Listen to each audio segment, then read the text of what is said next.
Welcome to Eligent's TV exclusive panel on the Nigerian startup ecosystem. Today we're diving into exciting landscape of opportunities available for founders. Nigeria stands out as a hub of innovation in Africa with young tech-savvy population, rising digital adoption, and vibrant sectors like fintech, agri-tech, health tech, and logistics. To invite Tony to join our discussion.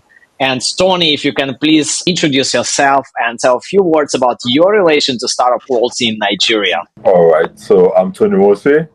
I'm the founder and CEO of Niteon. We're currently the third largest B2B digital export solution in Nigeria. We make up a large portion of export going from Nigeria to the US and the UK market, especially when it comes to large scale export. And basically because of that, we've expanded into South Asia. We acquired a company in Pakistan because we have interest in the South Asian market.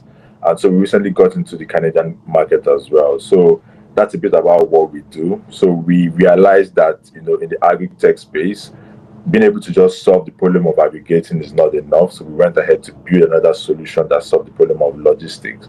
And then after doing that, we then realized, there's still the problem of access to capital. And then we had to now build a neobank solution to now provide these agricultural manufacturers with access to capital. So at the moment, we are solving a big problem and we're solving it end to end. And that's what we're doing at the moment at Niteon. Thank you so much for introductions. And we also already discussed with Oluvole how foreign investors can start making angel and seed investments in Nigeria. Maybe you also can contribute and maybe share a few thoughts. If there is anything if foreign investors should be aware of when they aim to start investing in Nigeria, maybe there are some specific insights from cultural perspective or something about the local ecosystem perspective you can contribute to.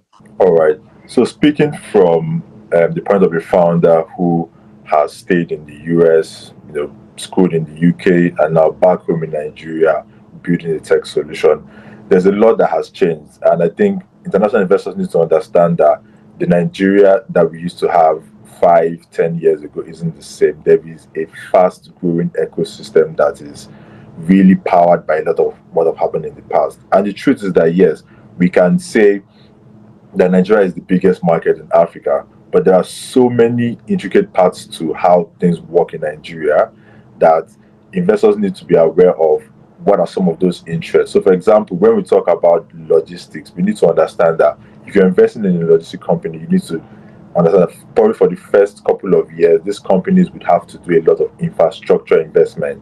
They would go the extra mile to make sure that they've built the right infrastructure before they can actually see like the massive growth that they're looking out for, which is what leads to why we say investing in Africa isn't like investing in the US or the UK. You need to be a lot more patient because at the end of the day, there is massive opportunity.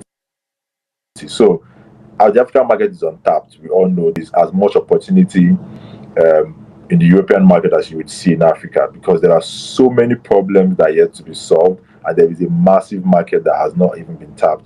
If you look at the fintech solution market, or maybe when you look at fintech or you look at agri-tech, there are countries in Africa that still are very decentralized. Like there are an entire country with so much opportunity that hasn't been tapped. So when we look at Nigeria, there's a lot of opportunities when it comes to agri-tech, which is the space we play in. And then there's a new branch of new type of founders, which are creative founders who are solving problems, but also speaking up for those industries as well. So not just founders who are tech-driven founders, but founders who have a following. That's like a new wave of. Thank you so much. Tony, we discussed angel investment and early stage opportunities. My next question would be about the venture capital climate in Nigeria.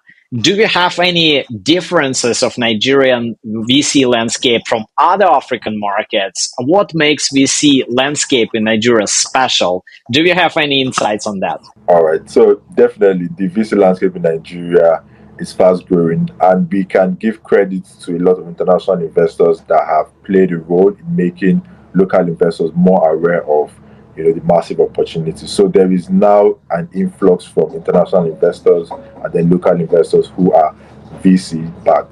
So what we're beginning to see is that international investors who may not understand the market fully are partnering with local investors who are VC firms and saying, oh, we want to venture into the African market. You are already in the African market. How do we, partner up? Like recently, a company called TLG Group recently partnered with a VC firm in Nigeria to disburse, I think, about 200 million thereabouts to agri-tech solutions within the fintech space, within the logistics space. And that's because they want to put their trust in VC firms that already understand the market.